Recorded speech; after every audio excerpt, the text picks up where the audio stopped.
จากคลิปก่อนที่สำคัญโลกเนาะสำคัญบอกว่าเป็นเพลอผู้ชายเขาคือมากลิ้นซูทั้งที่แม่มีอยู่นะเขาคือเยอะไม่ลิ้นซูนี่ผู้ชายเขาว่าแต่ผู้ชายมันผู้หญิงกินผู้บ่าวฮันเด้นอกใจโพเนี่ยคือมีเห็นเว้าเฮ้อแน่วันนี้ฮะนะมันเป็นเพลอเขาคือลิ้นทั้งที่โพก็มีอยู่วันนี้สำคัญสิมาสรุปเพื่อประมาณ3ข้อหลักๆเนาะแต่มันมีหลายสาเหตุแต่สำคัญจะเอามา3ข้อหลักๆคืออันนี้ก็เรียนเว้าจากใจเพื่อเว้าจากใจสำคัญเนาะสำคัญเดาไปซื่อ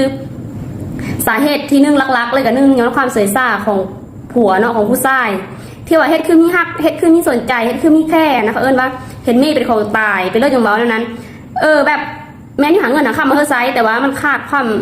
ดูแลความใส่ใจความห่วงใยนะคะว่าแต่ผู้ชายของห้างยู่แต่มีแสดงอ้อนะเฮ็ดเสยๆนะมันก็เฮ็ดให้ผู้หญิงมันเธอเขาก็น้อยใจได้อันนี้คือ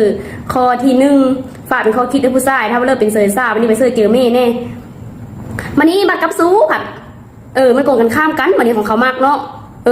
เขาก็มาเสิร์ชเจอมาดูแลทำกินนั้นกินนี้ทำซุกทุกแบบนี้นะแบบถ้าเฮาทุกไปแล้วเขาว่าเขาฟังเขาอะ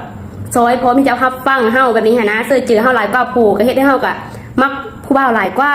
อันนี้ข้อที่1ข้อที่2ก็ย้อนว่าผัวเป็นพยาธิส้นตัวหรือว่าเป็นพยาธิที่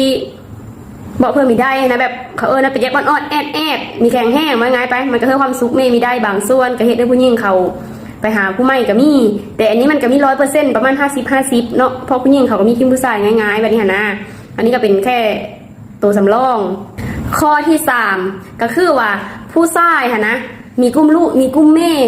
ไปกินยาม้ากินยาบ้าไปลิ้นแบบนี้เจอครอบครัวนะว่าไงไปป้าลูกแม่หากินลูกผู้เดียวแบบนี้เขาก็ไปหาลิ้นซูได้คือกันได้เพราะว่าโพไม่เลี้ยงมีกุ้มเลยเนาะเขาต้องไปหาคนอื่นที่เขาเลี้ยงกุ้มเฮาแบบนี้นะบัตรคนอื่นเขาไปเสนอเงินเสนอค่ำเพื่อความสุขเขาได้บอกว่าเงินบอกว่าค่ำบอกว่าที่ปรึกษาแบบมันก็ดีมดนะมันก็เฮ็ดให้ผู้หญิงเข้าไปได้อันนี้คือสำคัญเว้า3ข้อหลักๆถ้าผิดพลาดประการเลิกขอโทษขออภัยนะนี่เว้าตามความรู้สึกของสำคัญ